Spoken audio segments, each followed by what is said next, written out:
Hello मेरे बच्चों, कैसे हैं आप सब। उम्मीद है सब बढ़िया होंगे, है ना। मैं हूं आपका केमिस्ट्री टीचर दीपक बर्नवाल।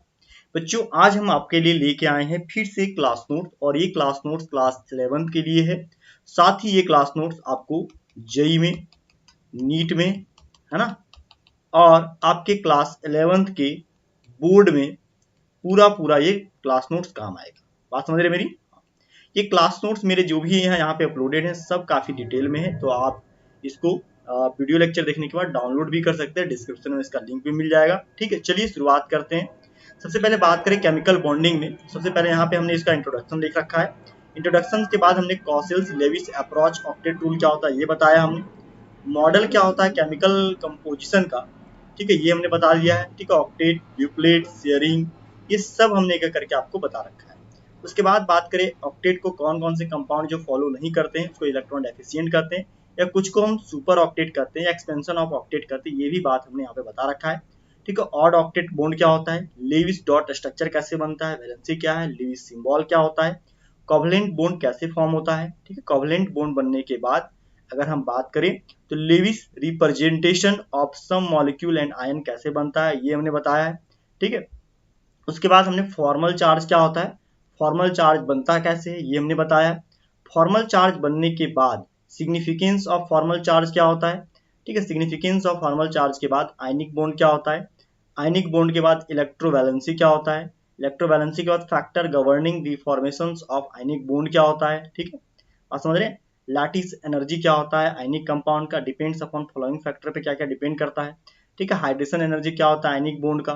ठीक है, उसके बाद अगर हम बात करें तो एप्लीकेशंस ऑफ हाइड्रेशन एनर्जी क्या होता है। ठीक है, एप्लीकेशंस ऑफ हाइड्रेशन एनर्जी के बारे में बात करें तो character statics of ionic bond, ionic bond का करेक्टर स्टैटिक क्या होता है, फिजिकल स्टेट क्या होता है, क्रिस्टल स्ट्रक्चर क्या होता है। ठीक है, बात समझ रहे हैं। उसके बाद बात करें हम लोग तो high melting and boiling point क्या होता है, सॉलिबिलिटी क्या होती है, इलेक्ट्रिकल कंडक्टिविटी क्या होता है, आयनिक रिएक्शंस क्या होता है। ठीक है, आयनिक रिएक्शंस के बाद हमने फाजन रूल के बारे में अच्छे से बताया, फाजन रूल कौन कौन से कंडीशन पे वर्क करता है, ये सब काफी डिटेल में इस नोट्स में लिखा हुआ है, तो आप लोग देख लीजिएगा इसको। ठीक है, उसके बाद पोलराइजिंग पावर ऑफ कटायन कैसे बनता है, कैसे यहाँ पे पोलराइजिंग पावर कैलकुलेट करते हैं थीटा के रूप में, ये भी हमने बताया। ठीक है, उसके बाद हमने पोलराइजिबिलिटी ऑफ एनायन क्या होता है। ठीक है, पोलराइजिबिलिटी ऑफ एनायन के बाद बॉन्ड पैरामीटर क्या होता है, bond length, factor affecting bond length. ठीक है, मल्टीप्लिसिटी ऑफ बॉन्ड क्या होता है, बॉन्ड एनर्जी क्या होता है, फैक्टर अफेक्टिंग बॉन्ड एनर्जी क्या होता है। ठीक है, number of lone pair of electron present जो होते हैं वो क्या होते हैं। ठीक है, बॉन्ड एंगल कैसे वर्क करता है।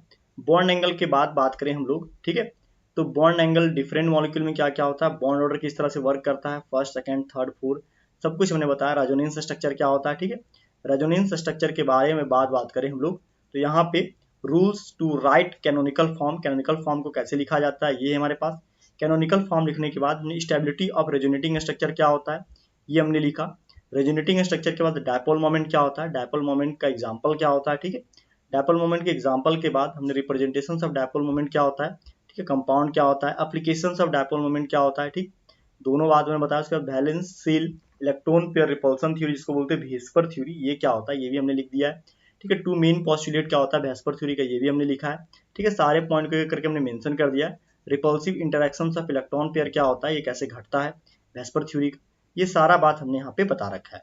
उसके बाद एक करके हमने मॉलिक्यूल का स्ट्रक्चर है ना, लीनियर कैसे बनता है, ट्राइगोनल प्लानर कैसे बनता है। ठीक है, एनसीईआरटी बुक के बेस्ट के आधार पे ये टेट्राहेड्रल क्या है, ट्राइगोनल बाइपिरामिडल क्या है, तो ये सारा स्ट्रक्चर आप देखिएगा, कॉपी में अच्छे से नोट कर लीजिएगा। ठीक है, उसके बाद अगर हम बात करें शेप के आधार पे, इसका शेप ट्राइगोनल भी शेप क्या होता है, पिरामिडल शेप क्या होता है, सीसॉ स्ट्रक्चर क्या होता है। ठीक है, टी शेप क्या होता है, लीनियर क्या होता है, स्क्वायर पिरामिडल क्या होता है, स्क्वायर प्लानर क्या होता है, ये सब कुछ हमने यहाँ पे लिख रखा है। Predicting the shape of the molecule, molecule का शेप कैसे प्रिडिक्ट करते हैं आयन का। ठीक है, वेस्पर थ्योरी कैसे वर्क करता है। ठीक है, उसके बाद बात करें हम लोग तो यहाँ पे postulate of valence bond theory क्या होता है, बैलेंस बॉन्ड थ्योरी क्या होता है। ठीक है, ओवरलैपिंग ऑफ एटॉमिक ऑर्बिटल क्या होता है। ठीक है, बात समझ रहे हैं, negative overlapping of atomic orbital क्या होता है। ठीक है, समझ रहे, जीरो ओवरलैपिंग क्या होता है, टाइप्स ऑफ ओवरलैपिंग क्या होता है, नेचर ऑफ कोवेलेंट बॉन्ड क्या होता है, सिग्मा बॉन्ड, पाई बॉन्ड। ठीक है, समझ रहे, sigma bond, pi bond, S S overlapping, S P overlapping, PP overlapping, pi bond overlapping, ये सब कुछ यहाँ पे होता है। तो सिग्मा बॉन्ड क्या होता है, पाई बॉन्ड क्या होता है, दोनों के बीच डिफरेंस क्या है, हाइब्रिडाइजेशन क्या होता है, सम इंपॉर्टेंट पॉइंट क्या होता है हाइब्रिडाइजेशन का, प्रिडिक्टिंग हाइब्रिडाइजेशन क्या होता है। ठीक है, उसके बाद हम लोग बात करें तो x बराबर 1/2 वैलेंस स्क्वायर। ठीक है, ये जो फॉर्मूला है ये भी हमने यहाँ पे लिख रखा है कैसे हाइब्रिडेशन निकालेंगे। ठीक है, और हाइड्रोजन के आधार पे एक्स के आधार पे देखिए हमने 2 हुआ तो sp, 3 हुआ तो sp2, 4 हुआ sp3, इस तरह करके हमने बताया। Molecular orbital theory MOT diagram क्या होता है, इंपॉर्टेंट फीचर क्या होता है एमओटी का, ये हमने बताया।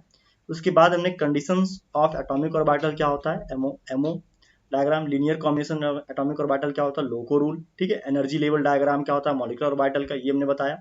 उसके बाद हमने यहाँ पे बताया क्या, एनर्जी लेवल डायग्राम क्या होता है 1s एटॉमिक ऑर्बिटल का, ठीक है। फिर नोड क्या होता है, नोडल प्लेन क्या होता है, ठीक है। रिलेटिव एनर्जी क्या होता है मॉलिक्यूलर ऑर्बिटल का, and finding fielding of electron क्या होता है, ठीक है। बात समझ रहे हैं? हाँ, ये सब हमने एक करके बता दिया है। उसके बाद बात करें हम लोग तो इलेक्ट्रॉनिक कॉन्फ़िगरेशन क्या होता है, बॉन्ड ऑर्डर क्या होता है, सिग्मा डायटोमिक मॉलिक्यूल कैसे कैलकुलेट करते हैं, ठीक है। उसके बाद बात करें bonding in some diatomic molecule में कैसे कैसे कैलकुलेट होता है, hydrogen molecule, helium molecule, lithium molecule, ठीक है, बेरिलियम मॉलिक्यूल, ये सब। उसके बाद बात करें बोरॉन मॉलिक्यूल क्या है, कार्बन मॉलिक्यूल क्या है, ये सारा हमने एक करके एग्जाम्पल के साथ आपको सारा काफी डिटेल में एग्जाम्पल हमने दे दिया है ताकि आप सभी को कोई दिक्कत ना हो, ठीक है। ये सारा एग्जाम्पल को नोट करना, सुपर ऑक्साइड के बारे में, ठीक है, पर ऑक्साइड के बारे में, ठीक है, फ्लोरीन मॉलिक्यूल पे नेगेटिव फ्लोरीन मॉलिक्यूल होगा तब कैसे बनेगा, कार्बन मोनोऑक्साइड मॉलिक्यूल, मतलब अलग अलग मॉलिक्यूल के साथ हमने यहाँ पे बता दिया है, ठीक है। बात समझ रहे, नाइट्रिक ऑक्साइड का कैसे बनेगा, मेटालिक बॉन्ड कैसे वर्क करता है, ठीक है, इंटरमॉलिक्यूलर फोर्स कैसे होता है, हाइड्रोजन बॉन्ड कैसे काम करता है, ठीक है, hydrogen bond and conditions of hydrogen bonding क्या होता है, टाइप्स ऑफ हाइड्रोजन बॉन्डिंग क्या होता है ना, इंटरमॉलिक्यूलर हाइड्रोजन बॉन्डिंग क्या होता है, ठीक है। बात समझ रहे, हाइड्रोजन बॉन्डिंग क्या होता है, आयन डायपोल अट्रैक्शन क्या होता है, वेंडरवाल फोर्स क्या होता है, ठीक है, टाइप्स ऑफ वेंडरवाल फोर्स क्या होता है, डायपोल डायपोल अट्रैक्शन क्या होता है, ठीक, डायपोल इंड्यूस डायपोल क्या होता है, induce dipole London dispersion phase क्या होता है, ठीक है। ये सब कुछ हमने यहाँ पे बता रखा है, ठीक है। लास्ट में हमने समरी भी बता रखा है, ठीक है। तो आप इस सबको क्लास नोट्स को अच्छे से देखिए, इसको देखने के बाद आप डाउनलोड भी कर सकते हैं, ठीक है। बाकी बाद आप वीडियो पॉज करके सारे डेटा को लिख भी सकते हैं, ठीक है। चलिए इन सभी बातों के साथ बेटा आज के क्लास को यहीं पे समाप्त करते हैं। मिलेंगे हम इसके बाद नेक्स्ट क्लास में। अगर आप लोग न्यू हैं तो प्लीज हमारे चैनल को सब्सक्राइब कर लीजिएगा ताकि आपको हम फिर से नेक्स्ट चैप्टर का क्लास नोट अपलोड कर सके। कमेंट करके जरूर बताइएगा। Thank you so much. जय हिंद, बाय, हैप्पी लर्निंग।